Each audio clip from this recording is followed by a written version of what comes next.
Hi dear students, good evening and welcome back to the channel. देखिए बच्चों, इस video में मैंने पोस्ट किया हुआ है क्लास 11th का ईवीएस पेपर समर जोन का, जो आज ही कंडक्ट हुआ था soft zone areas of Jammu and Kashmir UT में। तो ये एक्स सीरीज़ है। टोटल नंबर ऑफ क्वेश्चंस आपके पास 30 है। Total number of printed pages 4, timing 3 hours and maximum marks 70। तो इसमें आपके पास 4 सेक्शंस हैं, section A, section B, section C and section D.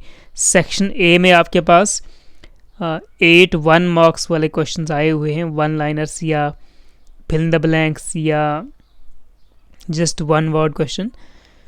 तो 1 मार्क्स वाले आपके पास 8 क्वेश्चंस आए थे, 2 मार्क्स वाले आपके पास 10 क्वेश्चंस आए थे, 3 मार्क्स वाले 9 और 5 मार्क्स वाले 3 क्वेश्चंस आए हुए थे, लॉन्ग आंसर 3 क्वेश्चंस। ओके, तो चलिए डिस्कस करते हैं। जो छोटे क्वेश्चन उनको डिस्कस करेंगे, बाकी बड़े क्वेश्चन तो आप बुक से देखेंगे आराम से। ये है सेक्शन ए, ऑब्जेक्टिव टाइप या मल्टीपल चॉइस क्वेश्चन इनको हम कहेंगे। तो क्वेश्चन नंबर 1 है आपके पास, द वर्ड एनवायरनमेंट। तो जो एनवायरनमेंट है या एनवायरनमेंट वर्ड है, ये कौन सी लैंग्वेज से ड्राइव हुआ है? फिल इन द ब्लैंक से। तो ये फ्रेंच लैंग्वेज का वर्ड है एनवायरनमेंट।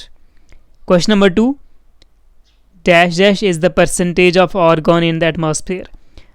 तो जो परसेंटेज है आर्गन का एटमॉस्फेयर में, दैट इज 0.93% या 0.9% इसका आंसर था। Relation between two organisms wherein one individual is benefited at the expense of other is called। तो जब एक ऑर्गेनिज्म दूसरे ऑर्गेनिज्म के एक्सपेंस पे बेनिफिटेड होता है, उस रिलेशनशिप को क्या कहते हैं?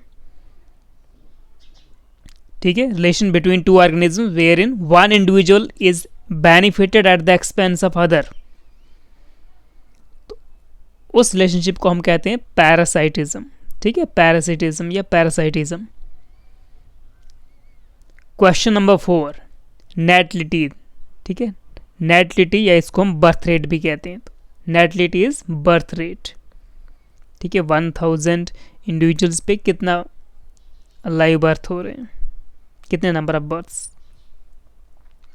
Question number 5, inflammatory condition of liver is called. बहुत इंपॉर्टेंट क्वेश्चन इसने दिया हुआ है। Inflammatory condition of liver is called as, तो इसको हम कहते हैं हेपेटाइटिस। ठीक है, हेपेटाइटिस जो होता है, इसमें जो लिवर है उसका इन्फ्लेमेशन होता है। Question number 6, N occupational disease caused by inhalation of dust and silica is. Dust और सिलिका के इनहेलेशन से कौन सी डिजीज होती है? तो सिलिकोसिस आपने पढ़ा होगा कहीं। सिलिकोसिस जो है वो सिलिका और डस्ट की इनहेलेशन से होती है। चलते हैं आगे, क्वेश्चन नंबर 7 देखते हैं। Question number 7, name 2 organochloride pesticides.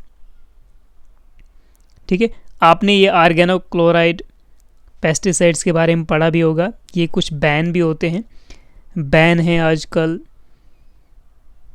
इनका यूज़ नहीं करने देते अब एग्रीकल्चर के लिए भी। तो इनको यूजुअली ऑर्गेनो क्लोराइड जो पेस्टिसाइड्स हैं ना, ये सिंथेटिक क्लोरीनेटेड हाइड्रोकार्बन्स होते हैं। These are synthetic chlorinated hydrocarbons जो हम यूज़ करते हैं एग्रीकल्चर या इंडस्ट्री में। एग्रीकल्चर में तो इसका यूज़ अब बैन ही हो गया समझो, तो इंडस्ट्री में आज भी इसका यूज़ है। तो इनकी जो मेन एग्जांपल्स हैं, ठीक है, ये आपने सुनी भी होंगी, पढ़ी होंगी। DDT हो गया, DDD, फिर एल्ड्रिन है, डाईएल्ड्रिन है, डाइकोफोल है, क्लोरोबेंजोएट है, फिर लिंडेन है, फिर मिथॉक्सी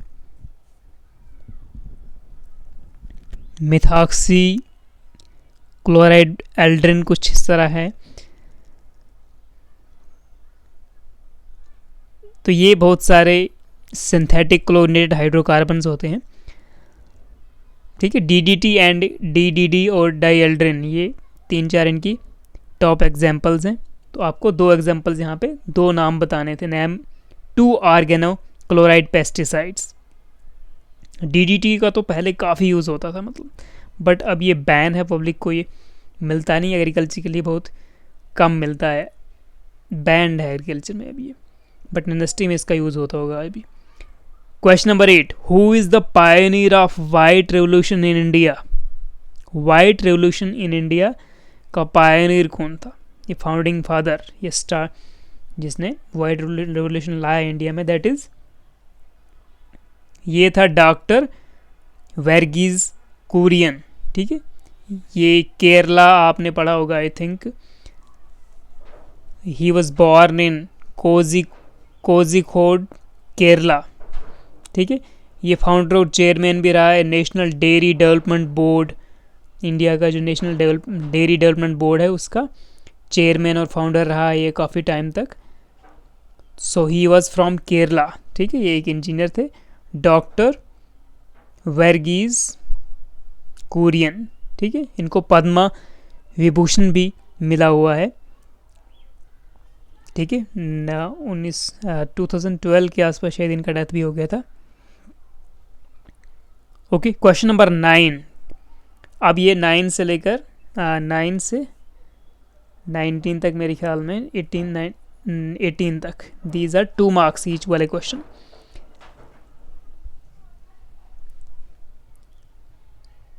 तो क्वेश्चन नंबर 9 देखिए, what is biosphere? What is biosphere? Biosphere क्या होता है?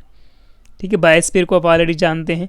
इसको हम डिफाइन करते हैं कि region on, above and below the earth surface where life sustains या लाइफ एग्जिस्ट्स।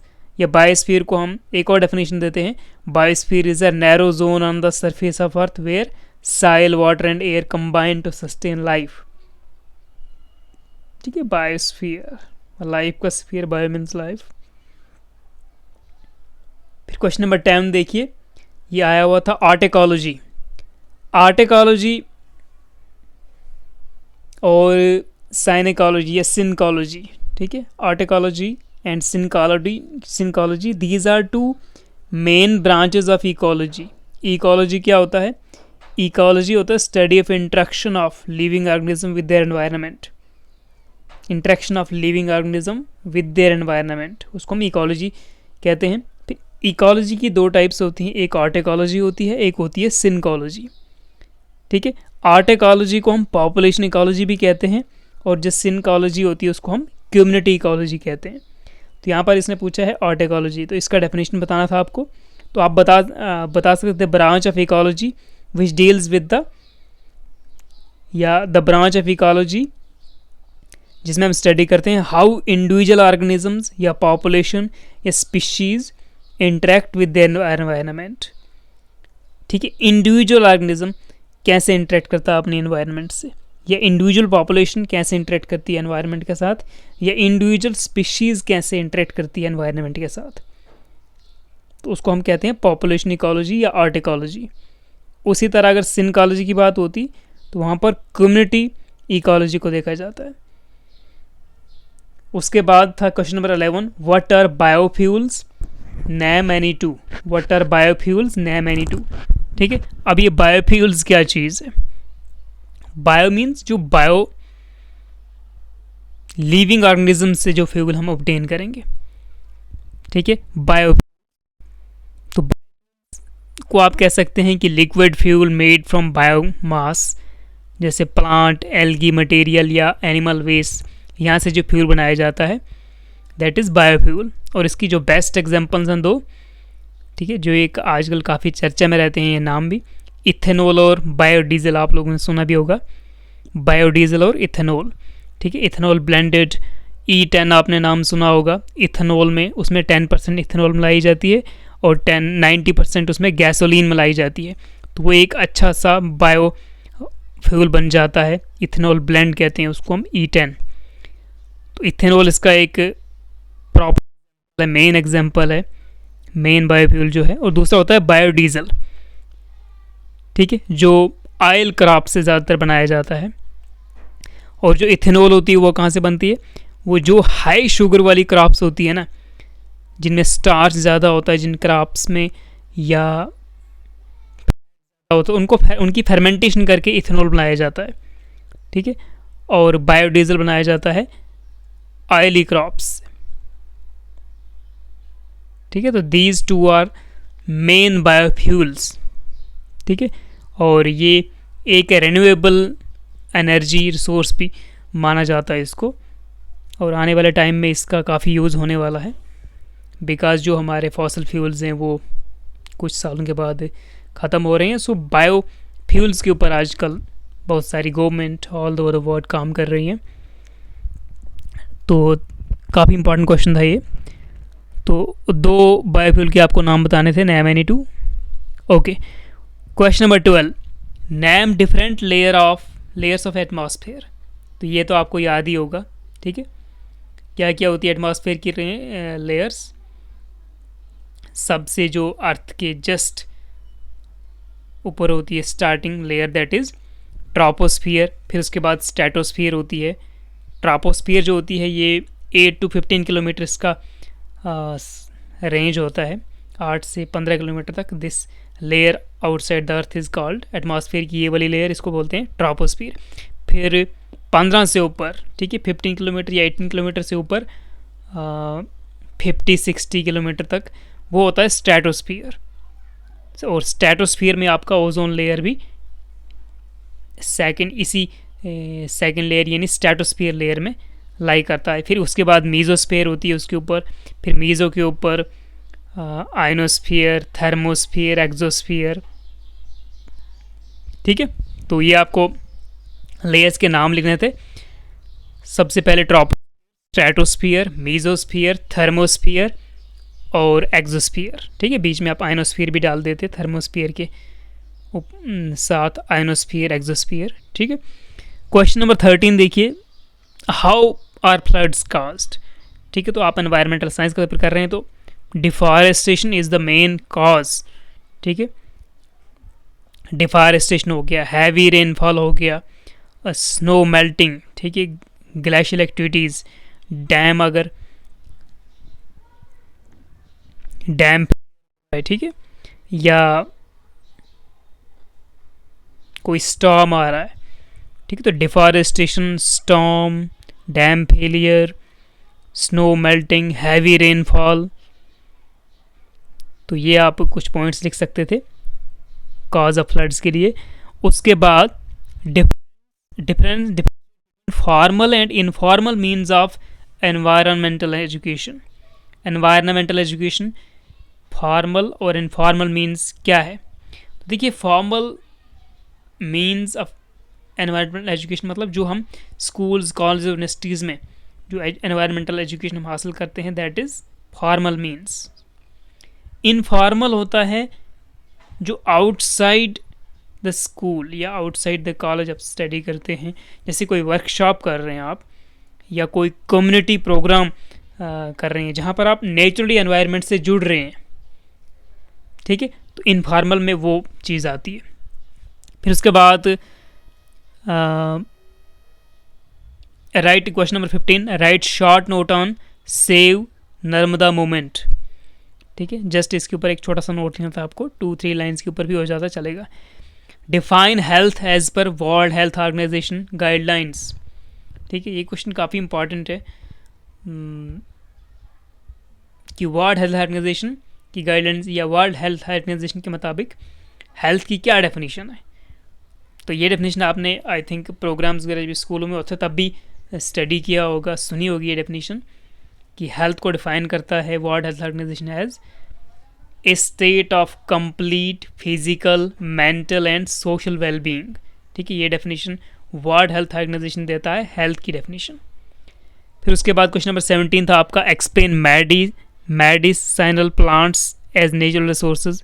18 था इंटीग्रेटेड पेस्ट कंट्रोल, इसका आर में आया हुआ था, डिसएडवांटेज ऑफ यूजिंग केमिकल। काफ़ी अच्छा क्वेश्चन था, खुद बना सकते थे आप। इसके बाद सेक्शन सी, 3 मार्क्स वाले क्वेश्चन यहाँ पे आए हुए हैं।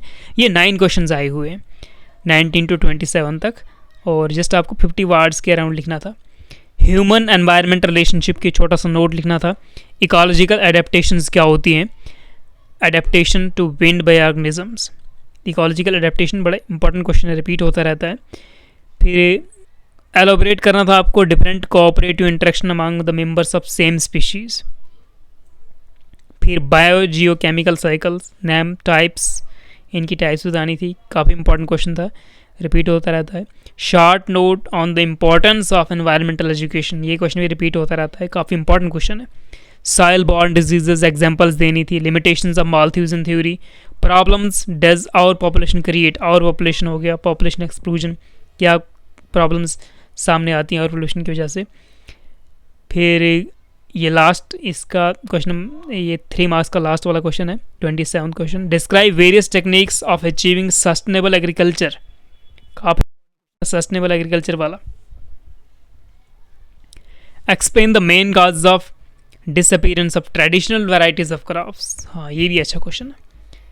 अब चलते हैं 5 मार्क्स ईच वाले question. This is section D, long answer type, ये 3 आए हुए हैं 5 मार्क्स ईच के, एंड 75 to 100 वर्ड्स का लिखना था आपको, उतना लेंथी भी नहीं करना था इसको भी।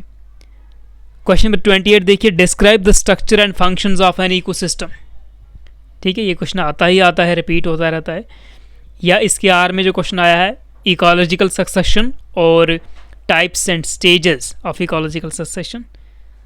ठीक है, ये क्वेश्चन भी बहुत बार रिपीट होता है, एवरी ईयर रिपीट होते हैं ये question. Nuclear energy and advantage and disadvantage इसकी बतानी थी। या आर में आप बता सकते हैं नॉन रिन्यूएबल एनर्जी सोर्सेज और कुछ major advantages and disadvantages of using them. उसके बाद जो लास्ट क्वेश्चन है आपका 5 मार्क्स का, दैट इज मिनरल रिसोर्सेज क्या होते हैं, डिफरेंट क्लासेस एंड यूजेस इनके बताने थे मिनरल रिसोर्सेज के। या अगर आपको ये नहीं आता था तो आप कर सकते थे, how can animal resources be beneficial to mankind. ठीक है, एनिमल रिसोर्सेज किस तरह बेनिफिशियल है मैनकाइंड के। तो ये था आपका ईवीएस का paper, this is x series. ये सॉफ्ट जोन का पेपर था जो आज ही कंडक्ट हुआ है, यानी 28 अप्रैल 2024 को, सॉफ्ट जोन ये सब जम्मू एंड कश्मीर में। ठीक है, तो ये हमने कुछ डिस्कशन किए छोटे क्वेश्चंस का। बाकी जो मैं नेक्स्ट पेपर वाई सीरीज़ और जेड सीरीज़ भी इसके बाद पोस्ट करूँगा। So thanks for watching, happy learning.